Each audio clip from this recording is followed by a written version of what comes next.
Object oriented paradigm versus procedural paradigm. ठीक है, अब थोड़ा सा हम इसको थॉरोली विद एग्जांपल समझने की कोशिश करते हैं कि किस तरह से जो है वो ऑब्जेक्ट ओरिएंटेड पैराडाइम जो है वो प्रोसीजरल पैराडाइम से बेहतर है, ठीक है, सुपीरियर है। हमने प्रीवियसली मल्टीपल टाइम्स इसी पॉइंट को डिस्कस किया है कि ऑब्जेक्ट ओरिएंटेड पैराडाइम जो है वो प्रोसीजरल पैराडाइम से बेहतर है, क्योंकि जो ऑब्जेक्ट ओरिएंटेड पैराडाइम है वो इजी टू अंडरस्टैंड होती है, इजी टू मैनेज होती है, इजी टू डीबग होती है। और उसकी मेन वजह ये है कि ऑब्जेक्ट ओरिएंटेड पैराडाइम जो है उसके थ्रू जो हम मॉडल्स जनरेट करते हैं वो जो है क्लोज टू रियल वर्ल्ड होते हैं। ठीक है, तो ये जो पॉइंट है ये होपफुली आपको इस सिंपल सी एग्जांपल से क्लियर हो जाएगा कि किस तरह से ऑब्जेक्ट ओरिएंटेड पैराडाइम जो है वो क्लोज है to real world environment as compared to procedural paradigm. In object orientation, we move our concentration to objects in contrast to procedural paradigm in which we simply write or code in functions and call them in our main program. ठीक है, अब ये जो statement है इसको हम एक example से समझने की कोशिश करते हैं। ठीक है, ये स्टेटमेंट कह क्या रही है? ये स्टेटमेंट कह रही है कि ऑब्जेक्ट ओरिएंटेशन जो है, ठीक है,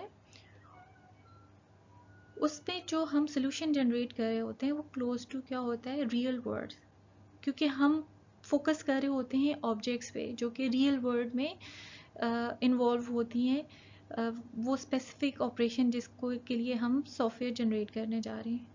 जबकि क्या है कि प्रोसीजरल पैराडाइम में हमारा फोकस होता है फंक्शंस पे, ठीक है, कि उस एनवायरनमेंट के अंदर फंक्शनैलिटी क्या परफॉर्म हो रही है। इसको हम एक एग्जांपल से देख लेते हैं। ठीक है,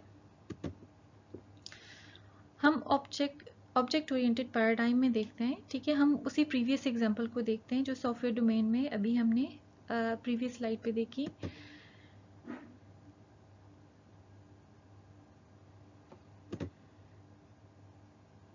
ठीक है, अब आप देखो कि ये क्या है।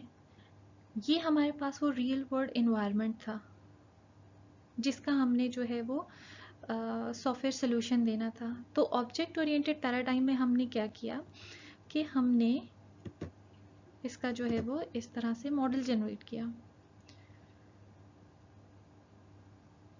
ठीक है, अब आप देखो कि ये क्या है। ये ऑब्जेक्ट ओरिएंटेड मॉडल है हमारे इस रियल वर्ल्ड एनवायरनमेंट का, और आप देखो कि ये कितना क्लोज है रियल वर्ल्ड एनवायरनमेंट में, कि रियल वर्ल्ड एनवायरनमेंट में हमारा जो ये प्रॉब्लम स्टेटमेंट थी उसके अंदर जितनी ऑब्जेक्ट्स थी, ठीक है, देखो जैसे कोर्स था, स्टूडेंट था, टीचर था, और यही ऑब्जेक्ट्स आपस में एक दूसरे से इंटरेक्ट करके जो है एक स्पेसिफिक ऑपरेशन जो कि कोर्स रजिस्ट्रेशन है, ठीक है, वो परफॉर्म कर रही थी। तो जब हमने इस रियल वर्ल्ड एनवायरनमेंट को ऑब्जेक्ट ओरिएंटेड मॉडल में मॉडल किया तो हमने जो है सेम ऑब्जेक्ट्स को यूज़ किया जो रियल वर्ल्ड एनवायरनमेंट में एग्जिस्ट करती थी। ठीक है, जैसे आप देखो कोर्स एक ऑब्जेक्ट थी तो हमारे मॉडल के अंदर क्या है, कोर्स एक ऑब्जेक्ट आई है। स्टूडेंट एक ऑब्जेक्ट थी तो आप देखो स्टूडेंट भी क्या है, एक ऑब्जेक्ट आ गया मॉडल के अंदर, और टीचर भी एज इट इज़ एक ऑब्जेक्ट आ गया। और फिर जिस तरह से ये इंटरेक्ट कर रहे थे ये ऑब्जेक्ट्स एक दूसरे से, उसको हमने इस तरह से लाइंस में शो कर दिया। अब आप देखो कि ये जो रियल वर्ल्ड मॉडल है और ये जो हमारा ऑब्जेक्ट ओरिएंटेड मॉडल है इसमें सिमांटिक गैप बहुत कम है। ठीक है, मीन्स कि जो कोर्स यहाँ पे है ऑब्जेक्ट वो एज इट इज़ हमारे ऑब्जेक्ट ओरिएंटेड मॉडल में मैप हो रही है। ठीक है, student as it is, teacher as it is, और उनके interaction as it is. So therefore it is close to real world. Therefore, this object-oriented model is close to real world environment and therefore it is easy to understand. ठीक है, अब कैसे ये easy to understand या modify होता है इसको अभी हम मज़ीद डिटेल में देखते हैं। पहले हम देख लेते हैं कि सेम प्रॉब्लम जो स्टेटमेंट है उसका हमारे पास प्रोसीजरल पैराडाइम में क्या सोल्यूशन आएगा।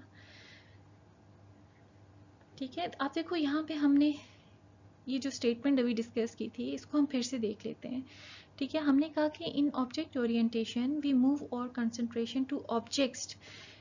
ठीक है, कि हमारा फोकस क्या होता है कि वो क्या ऑब्जेक्ट्स हैं जो रियल वर्ल्ड में इंटरेक्ट हो रही हैं ये स्पेसिफिक ऑपरेशन परफॉर्म करने के लिए। ठीक है, और हम उन्हीं ऑब्जेक्ट्स को एज इट इज़ अपने मॉडल में जो है वो रिप्रेजेंट करते हैं। ठीक है, in contrast to procedural paradigm in which we simply write our code in functions and call them in our main program। ठीक है, अब देखो क्या है कि जो प्रोसीजरल पैराडाइम है उसमें हमारा फोकस ऑब्जेक्ट्स पे नहीं है, हमारा फोकस किस चीज़ पे है, सिर्फ फंक्शनैलिटी पे है। ठीक है, कि वो क्या फंक्शनैलिटी है जो इस एनवायरनमेंट के अंदर परफॉर्म हो रही है। ठीक है, हम ऑब्जेक्ट्स के साथ डील नहीं करते। ठीक है, और हम इस प्रॉब्लम को इस कॉन्टेक्स्ट में देखेंगे कि इसमें क्या क्या फंक्शनैलिटी हो रही है। ठीक है, जैसे इसमें एक फंक्शनैलिटी थी कि टीचर जो है कोर्स को टीच कर रहा है, तो हम इस फंक्शनैलिटी को जो है कैटर करने के लिए एक टीच का फंक्शन बना देंगे।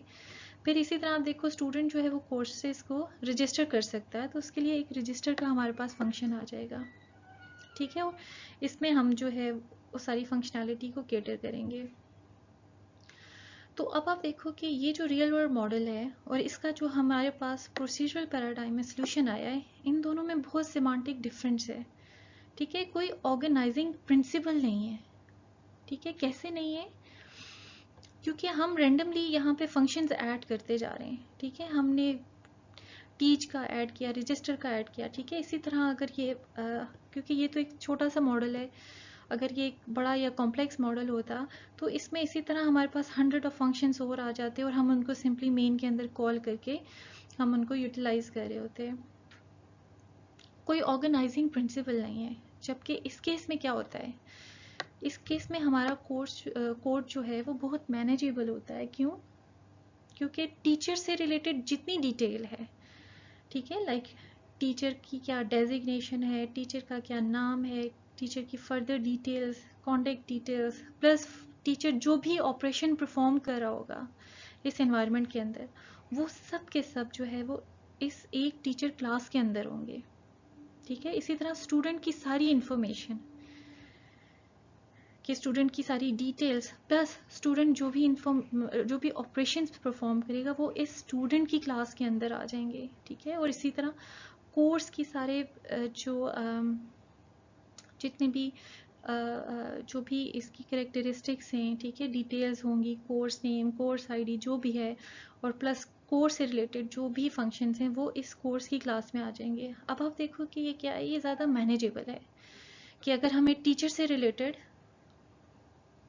किसी मेथड को या किसी वेरिएबल को अपडेट करना है तो हम सिंपली टीचर की, ठीक है, इस क्लास में जाएंगे। ठीक है, आगे चल के हम देखेंगे कि ये जो हम ऑब्जेक्ट्स बनाते हैं यही क्या बनती हैं, ये आगे चल के क्लासेस बनती हैं।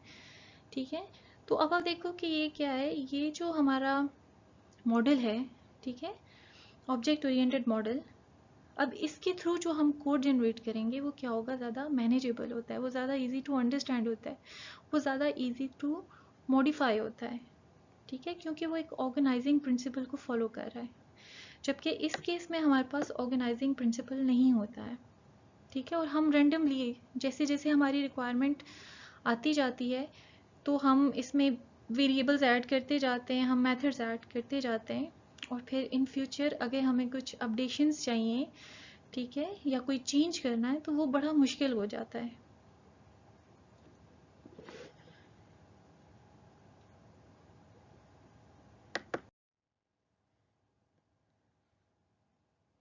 नेक्स्ट हम देख लेते हैं ऑब्जेक्ट ओरिएंटेशन के एडवांटेजेस। ठीक है, as object oriented models map directly to reality. ठीक है, नाउ आई होप कि आप थोड़ा सा इसको अंडरस्टैंड कर लोगे कि किस तरह से जो ऑब्जेक्ट ओरिएंटेड मॉडल है वो क्लोज टू रियलिटी होता है।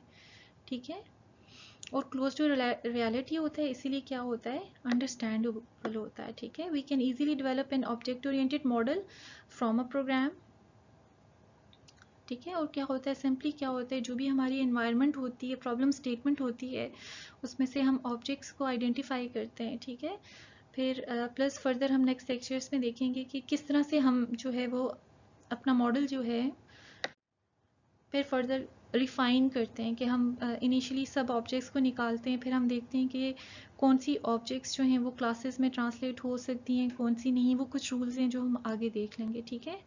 मैंने आपको पहले ही बताया था कि ये जो ऑब्जेक्ट ओरिएंटेशन है, ये हमारा जो हमने ऑब्जेक्ट ओरिएंटेड मॉडल जनरेट करना है, ये उसका क्या है, फर्स्ट स्टेप होता है, ठीक है। We can easily implement an object-oriented model for a problem using an object-oriented language like C++, C#, Java, Python, so on.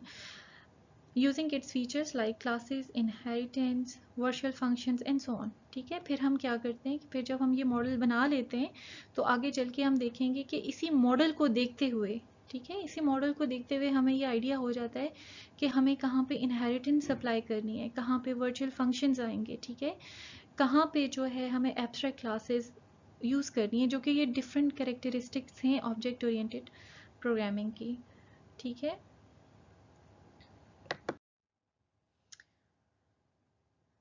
So these are your references.